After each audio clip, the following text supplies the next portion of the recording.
Oh, yo, it's Big Ant, the spokesman, man. We back. Another edition of Urban Politicians TV, UPTV. Make sure you stay on your pivot at all times, man. Had to come tap in on another contribution to the capital C's on the timeline once again. As now, Big Bank out of ATL has put out the word that he wants to interview 6ix9ine. Now, if you don't know who Big Bank is, he is the guy that interviewed Young Thug last year. He also had one with 21 Savage, had the Big Facts podcast, and he's one of the guys that is seen as like an OG, reputable out of Atlanta. Everybody got good things to say about him. He one of the dudes that's tied in with the scene and one of the voices out there for sure. But now he threw up, he want to holler at 6ix9ine. I need y'all to tag at 6ix9ine and tell him I need that interview.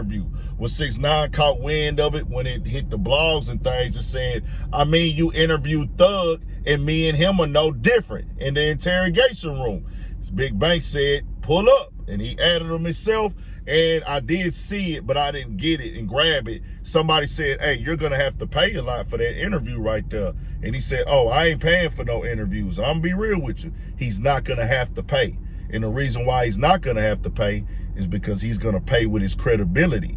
That's just what it is. The street credibility, the acceptance, the love and respect you got is what you paying 6ix9ine with now.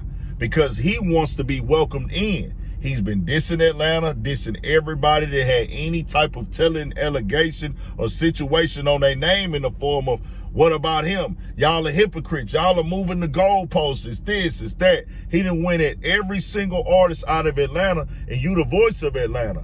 He done went against all the figures in y'all city, and he know that you respect it. So he would almost pay you to come sit down. Just keeping it all the way 100, because he's not in this game to be the guy that's pushing the message. He's not coming out here saying, hey, kids, stay out the streets. Hey, y'all need to do better with y'all lives. Go educate yourselves. Go to trade school. No, he's on here to antagonize the culture. Dog is really a complete outsider. Wasn't even acting and moving like that until he met the dudes for the Blood video. But this just tells me what Big Facts is at. Keeping it all the way 100. He trying to get the views. He trying to run up the bag.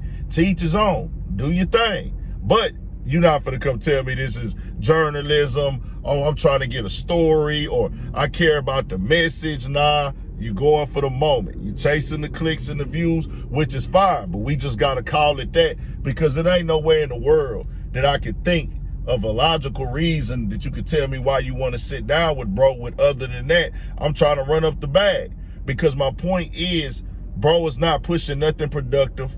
I'm pretty sure you can't name more than 3 songs from him. All you know him is for ignorance and chaos and dumb stuff. He didn't have a relationship with you in Atlanta. He didn't have a relationship with you out the streets, but it will shake the internet up. Not because of him though, because of you. You the person that's gonna shake the internet up because of the stamps and the things that you done, what you done been through in your life, your trials and tribulations, then you being able to grow and turn it into who you is now, which it seems real dope to me. The show already doing its thing, but I guess boys be wanting to go viral, so they feel like, hey, this is the way. Let me just let me go do something that's gonna shock the world. I can't shock the world if I just go interview the up and coming rappers or interview the people that everybody already know. Other people might not want to come to the show already. We know how this media thing can get. How can I shake it up a little bit? Let me go get 6ix9ine. But I'm telling everybody, this interview is not because y'all want to see 6ix9ine. This interview is because who 6ix9ine is sitting with now. Keep it all the way 100. Now, 6ix9ine ain't doing a lot of interviews with people who from the culture and from the streets. Let's make that clear as well. He's not sitting down with no reputable dudes or dudes that have been put as respected and highlighted and earned their way in these streets. He's sitting down with other dudes who really don't stand for too much when it comes to keeping it solid at all either. Now, I want to say this. People are going to say, well, he did this, he did. They told. All that's cool, y'all. Y'all know I'm not pressing no gangster line on nobody. I ain't pressing, hey, you need to be street or tough. None of that. I don't do paperwork parties. Who cares? Do that. I cover it as I tell y'all, because I know it's the trending topic. Y'all gonna come click the video, then we gonna put a message out there with it. I've been told y'all that 8 years ago. But what I will tell you is, people rock with these artists still because they really like their music. Some of these dudes who have got down or maybe cooperated or didn't uphold the street code or the things that the people felt that they should. People really like them as people. People like that they story. They like that they message. They don't like that with 6ix9ine. He might get them to laugh a little bit from time to time, but people don't really rock with bro as a person. Just keeping it 100. Because he came in the game as a villain and an antagonist. Came home and continued to be an antagonist. Dissing dead people, going at people that he didn't, just doing everything to just get attention on himself. He is one of the faces of the capital C's. Controversy, chaos, confusion, conflict, and confrontation to be a part of the conversation and keep the algorithm in rotation. And we added crashing out to that situation because he is a crash out as well. All this stuff he did before he went to the feds with them dudes was crash out moves. You knew you wasn't really like that. You knew you wasn't really street. You knew you wasn't really no blood. But then you came home and instead of going to the positive route, you came home trying to antagonize everybody and throw it in everybody's face. When I see 6ix9ine at times, I see a dude who want us to think that he really means well and he really trying to do something positive. I see a dude that's really trying to be accepted. And what Big Bank will be doing with this interview is that he's accepting them. And guess what that's going to do? Open up the window for everybody else to say, hey, bro, let's go ahead and accept it and make it cool and make it lit, make it straight. No matter how you feel about the other rappers who might have not held it down and they don't practice what they preach, whatever. We don't got to go down the line and name all the rappers, but it's going to be that, bro. That's what this right here does. Just moves it even further out the way if we just going to remove all the things from the game because bro don't even care about the culture like that. He likes it. He a fan of it. He want to be black. And then we finna hear him say nigga probably 1,000 times. And I get, when he say nigga, like a lot of Hispanic people say nigga that I see on the internet, right? And niggas say it out here, whatever. I don't play the N-word police.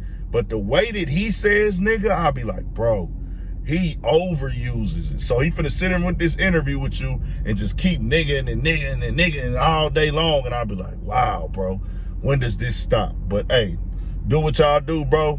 Go run it up, shock the internet, go viral. I say we in this type of time. It's all about the capital C's.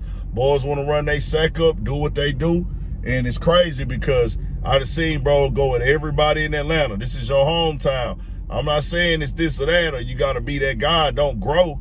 But sometimes I just be like, this is where the game is at now. And it's crazy because, you know, Vlad always talked about how last year him and 6ix9ine had the biggest interview. He was trying to go at Shannon Sharp about that. Whoop the whoop, I got the most views.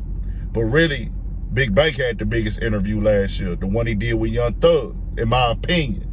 Might not did the most views, but impact-wise, the streets wanted it. The culture wanted it. The people that this culture is based off of and a reflection of from the culture, the community, the lifestyle, the people was interested in that conversation. When he did that interview with Vlad, bro, the culture never talked about that 6ix9ine interview on Vlad. It did the numbers. It went crazy. Vlad TV is a hip-hop platform, but nobody cared. Nobody was talking about it. Nobody was breaking down facts. You didn't hear debates and conversations in the barbershop about it because everybody looked at that like a gimmick. But this time, you going to bring it to something else. People going to talk about it. It's going to probably be one of the biggest interviews of this year as well. But hey, tell me what y'all think. Stay on your pivot. Tap into that Urban Politics TV Patreon on the app or the website.